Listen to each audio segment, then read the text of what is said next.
Innal hamdalillah nahmaduhu wa nasta'inuhu wa nastaghfiruh wa na'udzu billahi min shururi anfusina min sayyiati a'malina.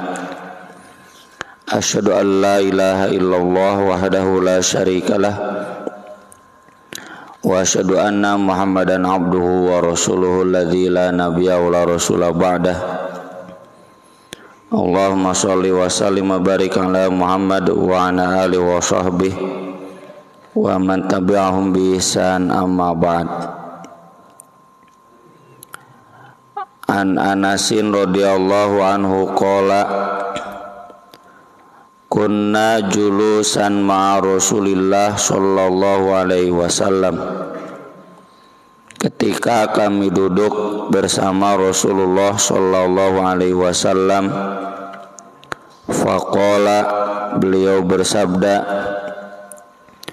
yatlu'u alaikumul an rajulun min ahlil jannah. Akan datang kepada kalian sekarang seorang calon penghuni surga. Fatala rajulun minal ansor. Tiba-tiba datang seorang ansor, tantifu lihiyatuhu, yang menetes dari janggutnya, min wudu'ihi, bekas air wudu'nya.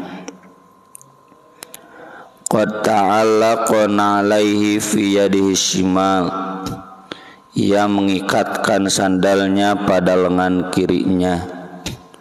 Walau alam nih bagaimana ya realnya, saya kurang paham, di syarah hadis juga tidak saya temukan. Tapi kalau menetes bekas air wudu di janggut berarti basuh kene ya, bekas wudu, barusan wudu teu usum dianduk ya, zaman dulu itu. Jadi masih basah wajahnya, janggutnya pun masih menetes. Falamma kana lughad, esok harinya, qala Nabi sallallahu alaihi wasallam mithla dzalik. Nabi sallallahu alaihi wasallam bersabda lagi seperti itu. Yatlu alaikumul an rajulun min ahlil jannah. Fatala dzalika ar-rajul mithlal marratil ula. Orang itu ternyata yang datang lagi, si bapak itu persis seperti kemarin, masih basah wajahnya, menetes dari janggutnya bekas air wudunya. Falamma kana yaumul tsalits, hari ketiganya, qala Nabi sallallahu alaihi wasallam mithla ma qalatihi aidan. Nabi sallallahu alaihi wasallam lagi-lagi ngomong, sekarang akan datang seorang lelaki calon penghuni surga. Fatola dzalika rajul, ternyata yang datang si bapak itu lagi. Ala mithli halihil ula, seperti dalam keadaannya yang pertama. Siapa orang ini? Tidak ada satu riwayat sahih pun yang menyebutkannya. Artinya sahabat ini sahabat yang tidak dikenal, bukan siapa-siapa, bukan Abu Bakar, bukan Umar, bukan Utsman, bukan Ali, atau nama-nama sahabat yang bapak-bapak kenal. Bahkan Anas pun tidak kenal siapa namanya. Kalau sahabat yang dimaksud ini orang yang dikenal, pasti disebut namanya. Maka datang Sa'ad, maka datang Abdurrahman bin Auf. Tidak, ini orang biasa-biasa yang bahkan tidak dikenal siapa namanya ya. Mungkin cenah ada sahabat yang tidak dikenal siapa namanya, mungkin, apalagi di Arab namanya pada mirip-mirip ya. Pemain Maroko kan mirip-mirip namanya. Sofyan, Abdul, karar itu ya. Sangat mungkin tuh banyak ya sahabat tuh. Di sini juga sangat mungkin kan ada jamaah yang mungkin bapak-bapak belum kenal siapa namanya. Tapi bukan berarti sahabat yang kita kenal tidak akan masuk surga ya. Di Al-Quran jelas Muhajirin dan Ansor itu disebutkan sebagai calon penghuni surga semuanya. Sahabat Muhajirin, orang-orang Makkah, sahabat Ansor yang menyambut, menolong di Madinah, semuanya akan masuk surga. Wasabiqunal awwalun minal muhajirin wal ansor walladzina tabauhum bi ihsan radhiyallahu anhum wa radu'an wa 'adda lahum jannatin tajri tahtahal anhar. Ya, di surat At-Taubah. Diulang lagi, laqad taballahu 'alan nabi wal muhajirin wal ansor alladzina tabauhu fi sa'atil usrah, dan banyak lagi ayat-ayat lainnya.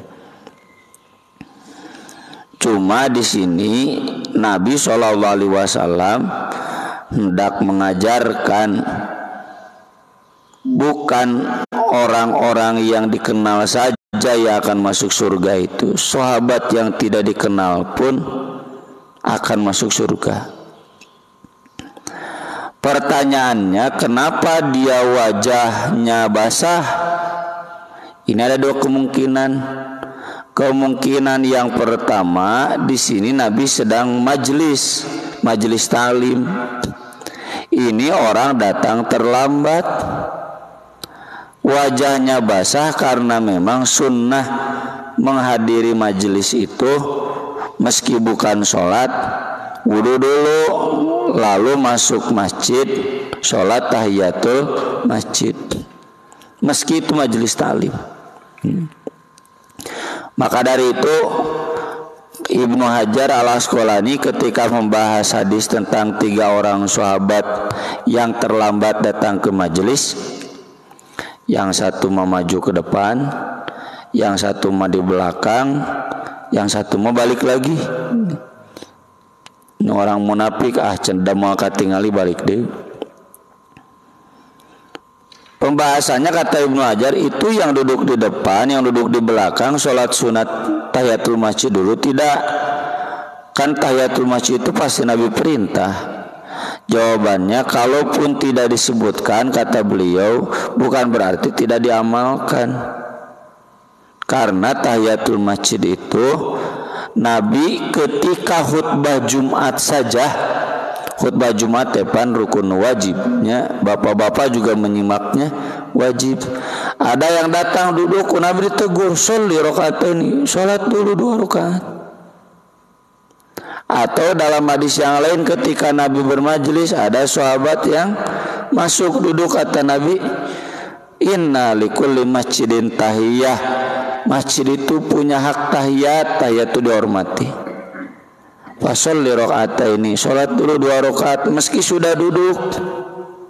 Asal pas masuk masjid we tong nya geus bila duduk 2 jam geus rapat terus sholat non tahiyatul masjid. Wah teu mah dilatih, ini mah pas masuk masjid.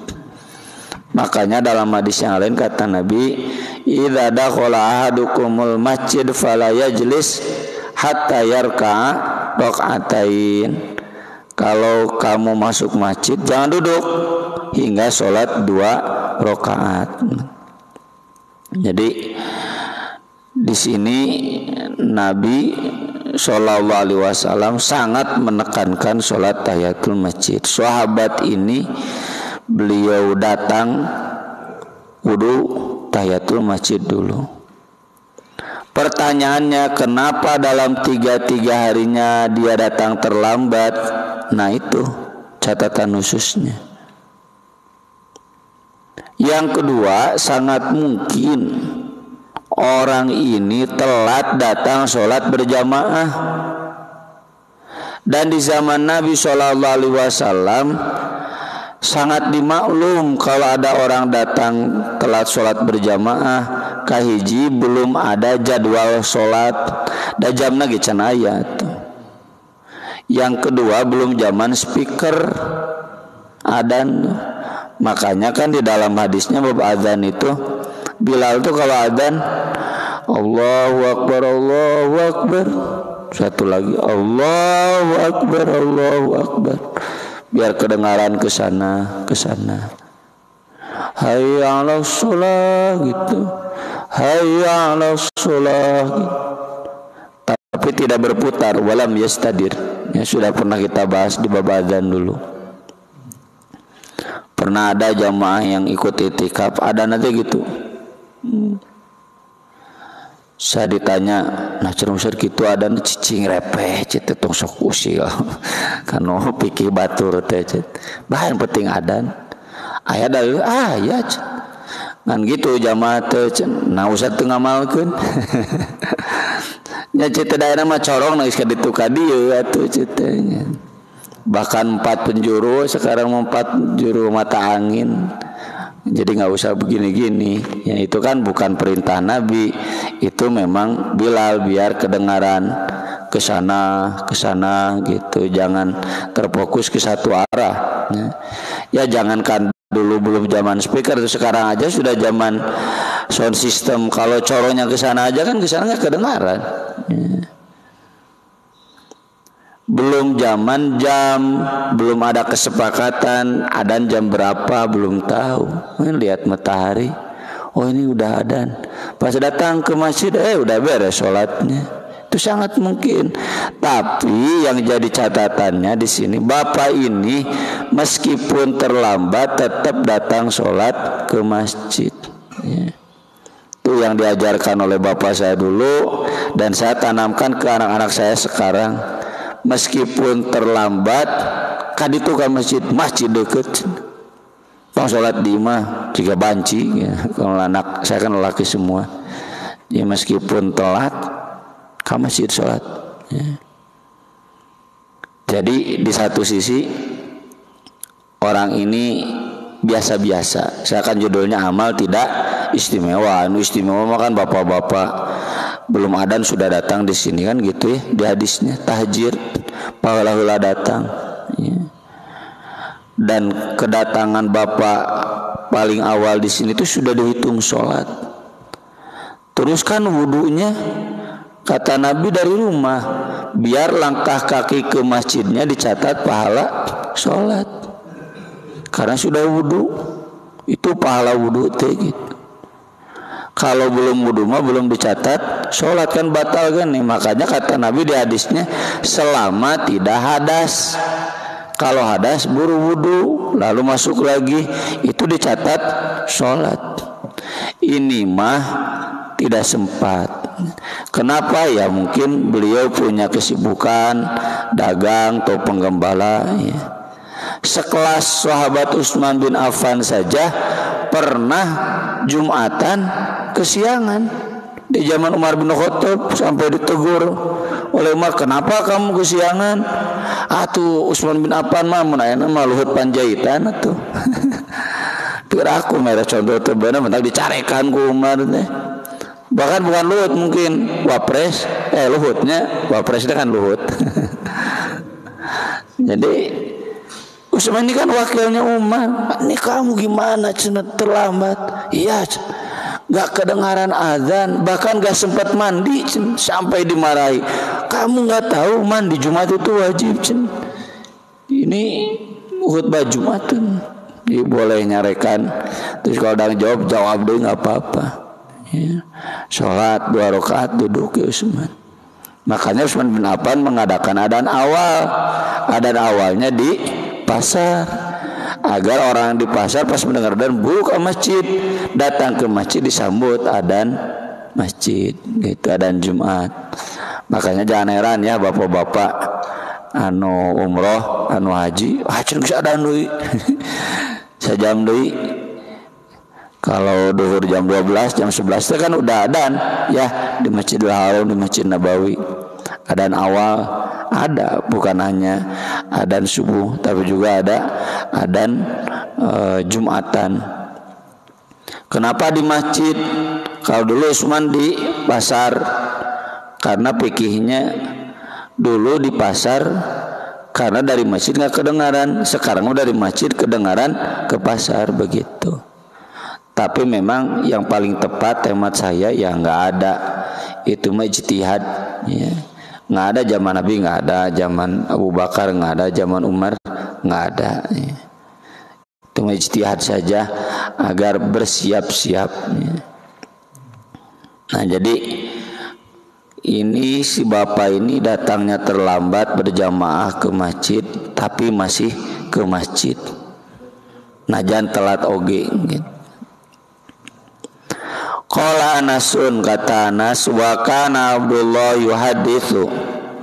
Abdullah bin Amr menceritakan annahu bata ma'u tilkal layali tsalath.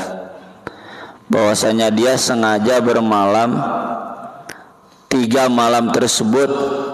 Bapak-bapak kan kita tahu ya, sahabat Abdullah bin Amr ini anak muda yang ketika Nabi wafat usianya baru 17 tahun, tapi saumnya setiap hari, sholatnya 30 juz semalam. Sampai Nabi marahi, ai orang mah dicarekan teh ngadol ting. Ieu mah sahabatnya dimarahi teh karena rajin ting. Kata Nabi, kamu pengantin baru tuh 17 tahun itu udah pengantin baru, bodak urang 17 tahun kieu keneh. Buat pengantin baru mah, buat anak muda mah maksimal saum Daud. Lah bapak-bapak mah pengantin bari lahnya. Dek ngalinten ge teh nanaon. Kamu pengantin baru maksimal saum Daud. Salatnya maksimal 10 juz, jangan lebih. Jadi satu Quran itu beres dalam 3 malam. Urang mah 3 tahun can beres-beres. Duka irah beres nah. Jadi artinya Abdullah bin Amr ini orang yang sangat antusias kalau mendengar ada orang istimewa, penasaran apa istimewanya, di mana kurang saya gitu. Maka ketika mendengar Nabi akan ada orang penghuni surga, datang orang itu, sahaja si bapak eta make disebutkan penghuni surga, apa sih istimewanya, minta izin. Bahkan dalam riwayat yang panjangnya yang tidak saya kutip semua, saya sedang ada masalah dengan bapak saya, boleh saya ikut bermalam di rumah bapak? Oh ya silakan. Mono hayang merhatikan naon cenah alusna si bapak ieu teh. Ternyata falam yarahu yaqumu minal laili syai'an. Abdullah bin Amr tidak melihat si bapak itu sholat malam barang 1 rakaat pun. Bah, ieu jadi dalil nu mantep jang bapak-bapak nu ngedul tahajud. Cenah tuh tahajud oge jadi ahli surga. Sandriban gitu atuh saya cenah tong maksad teuing nya da teu tahajud oge insyaallah ka surga. Tapi ghairu annahu idza ta'arra, kalau dia lilir ya, lilir teh bangun sejenak tidur lagi. Wa taqallaba ala firashihi, dan ia beralih posisi di atas kasurnya mun malikit. Dzakarallahu azza wa jalla wa kabbaru, dia menyebut nama Allah, bertakbir subhanallah Allahu akbar. Bangun subhanallah wallahu akbar, tidur lagi. Tapi itu tahajud ini. Hatta yakuma li sholatil fajri, bangun-bangun teh buat sholat subuh. Ini mah kita banget Pak. Soknya kajian udang Maroko jeung Prancis, dawo Maroko jeung Prancis mana teu udang.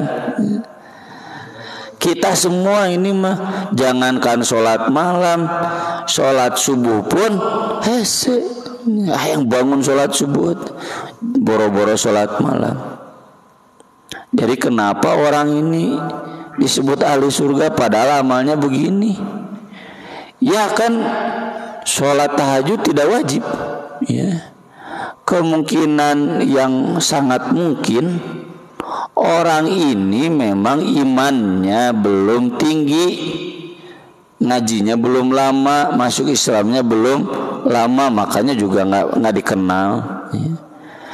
Imannya belum tinggi, dia belum mampu sampai sholat tahajud. dia baru mampu sholat 5 waktu ke masjid, sampai tahajud mah belum mampu. Tapi lafadznya selalu basah dengan zikrullah. Qala Abdullah, kata Abdullah bin Amr, ghairu anni lam asma'hu yaqulu illa khairan. Tapi memang cenah selama 3 hari aku tidak pernah mendengar si bapak itu mendengar kecuali yang baik-baik. Nggak ada omongan tentang seorang pun yang jelek. Ngobrolkeun Jokowi nu halusna we, ngobrolkeun Prabowo, ngobrolkeun Anies, Ganjar, Megawati nu halusna we. Urang mau ngobrolkeun politisinya, wah beak we, ngagoreng. Ayeuna keur rame warga Bandung dina Twitter keur ngobrolkeun Bapak Wali Kota cenah, gawe cenah wae. Ini rame dina Twitter membicarakan yang jelek. Ini orang ini mah enggak ada. Bahkan ada orang jelek pun enggak berani ngomong jelek. Minimalnya oh ya hampuraeun belum tahu ilmunya gitu. Cenah nih Presiden Jokowi gini nyampuraeun atuh da S2 henteu S3 henteu ngaji tara maklum lah. Jadi bicaranya yang baik-baik. Falamma madati tsalas layal, sudah lewat 3 malam, wakitu an akhiru amalahu, dan aku hampir saja menganggap remeh amalnya. Jadi kan Abdullah bin Amr kan sholat malamnya 10 juz, Pak. Berarti sarokaatnya 1 juz. Ya. Pak Haji Asep udah menjadwal tarawih kan. Ustaz cenah bade kaping sabaraha? Ka bida reosan Pak Haji bade tarawih 1 juz. Oh, ulah waka cenah. Boro-boro 10 juz cenah 1 juz oge ulah waka cenah. Balik kala labur jamaahna cenah. Ini Abdullah bin Amr ini 1 rakaat 1 juz, saumnya saum Daud. Ini si bapak ini saum teu tahajud tara cenah. Dihanap keneh abdi cenah gitu. Tapi cenah disebut ahli surga naon cenah alusna. Maka dia berkata, sami'tu Rasulullah sallallahu alaihi wasallam yaqulu laka thalatha mirar. Aku mendengar Rasulullah sallallahu alaihi wasallam bersabda tentang Bapak 3 kali. Yatlu alaikumul an rajulun min ahlil jannah, akan datang kepada kalian sekarang seorang calon penghuni surga. Fatolata anta salasa mirarin, cenah yang datang teh Bapak 3 harinya. Faratu an awya ilaika li anzura ma maluka, lalu aku bermaksud melihat Anda agar bisa aku teladani fakta diabi. Saya bermalam di rumah Bapak itu tujuannya dak lain aya masalah tinggi bumi, pingin tahu amal Bapak. Aku ingin mengikuti kenapa Nabi menyebut Bapak ahli surga. Falam araka ta'malu katsiru amal. Saya tidak melihat Bapak banyak beramal, tahajud tara, puasa sunat tara. Tapi memang sholat wajib maka masjid tage kadang telat. Ini mah kita banget. Famal ladzi balaghu bika ma qala Rasulullah sallallahu alaihi wasallam faqol. Maka apa yang menyebabkan Nabi SAW ngomong Bapak akan jadi ahli surga? Kira-kira apa sampai Bapak layak mendapatkan omongan Nabi tersebut? Faqala, si Bapak itu menjawab, ma huwa illa ma ra'aita. Memang gak ada kecuali cenah yang adek lihat, yang ujang lihat, sakikieuna Bapak mah. Falamma wallaitu, ketika aku pergi pamit, da'ani, udah keluar dari rumah panggil lagi, cenjang sini.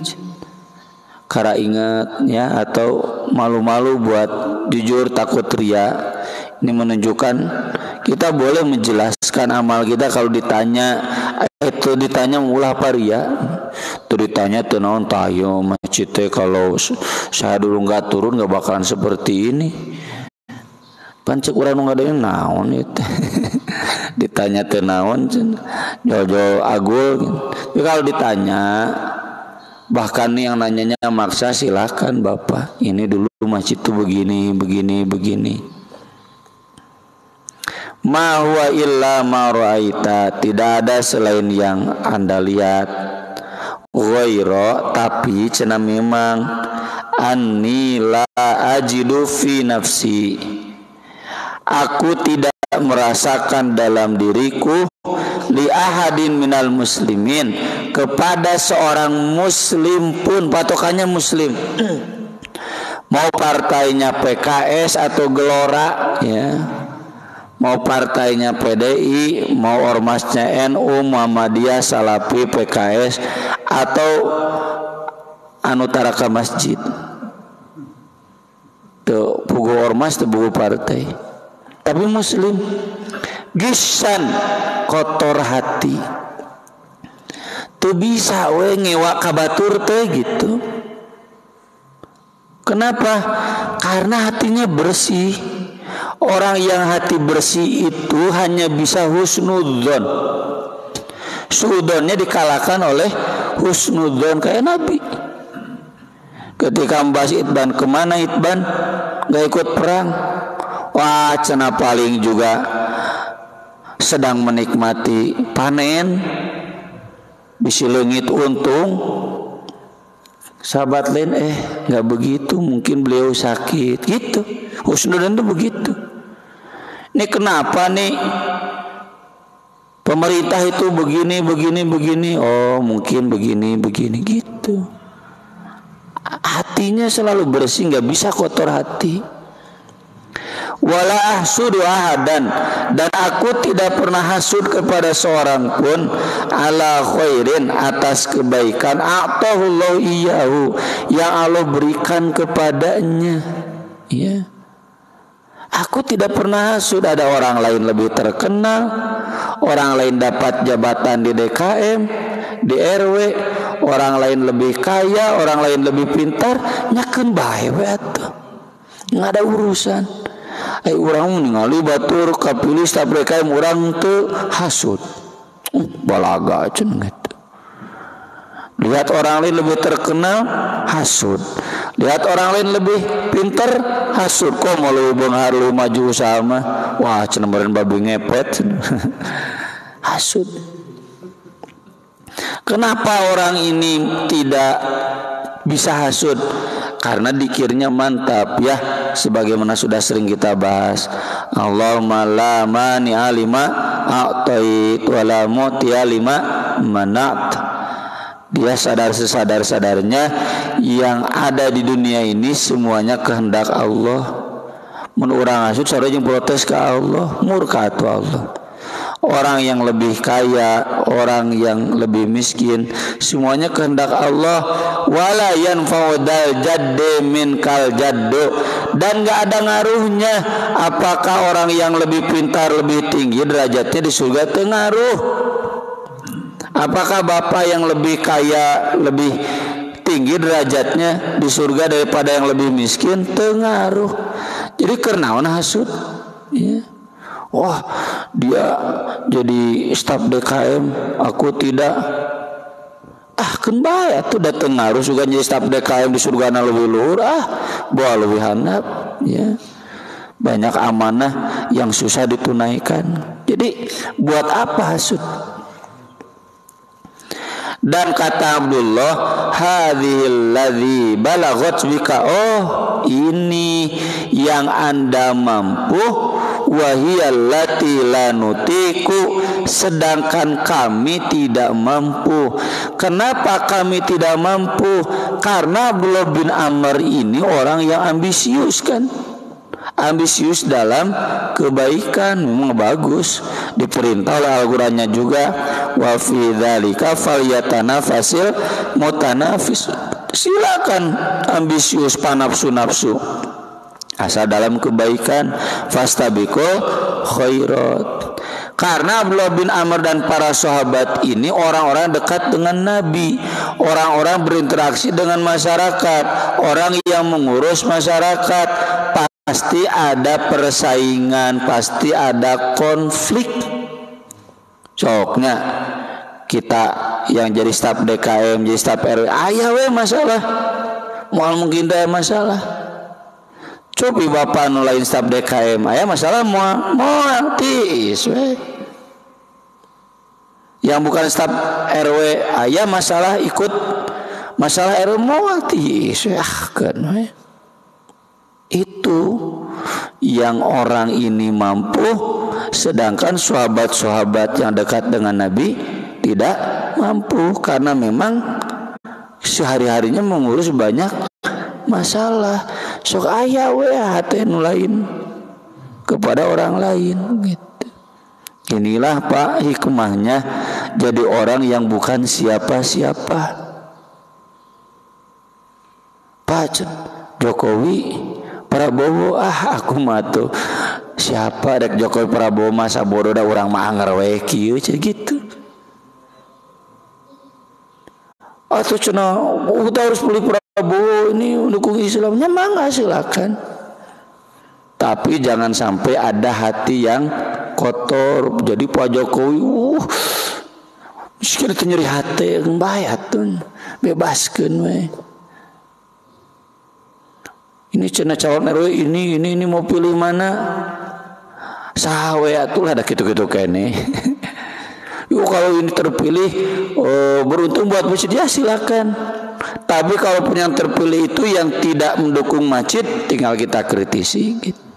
Maksud saya bukan berarti kita nggak berkepentingan dengan politik, sangat berkepentingan, tapi hatinya tetap berusaha dijaga. Nah ini keuntungan bagi bapak-bapak yang tidak terlibat dalam dunia kepemimpinan, dunia perpolitikan, dunia aktivisme.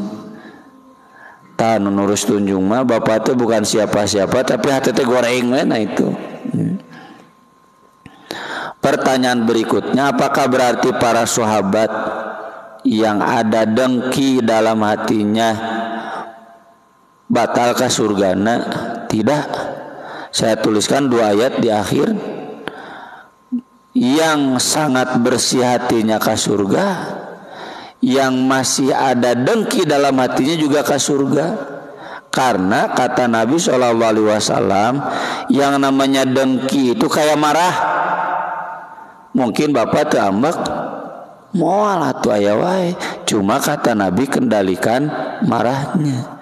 Mungkin kita tidak hasud. Kalau kita hidup bermasyarakat aya wae hasud mah. Di perusahaan, di pekerjaan, kalau saya di pesantren, di madrasah, di jamiah aya wae hasud mah mungkin deh.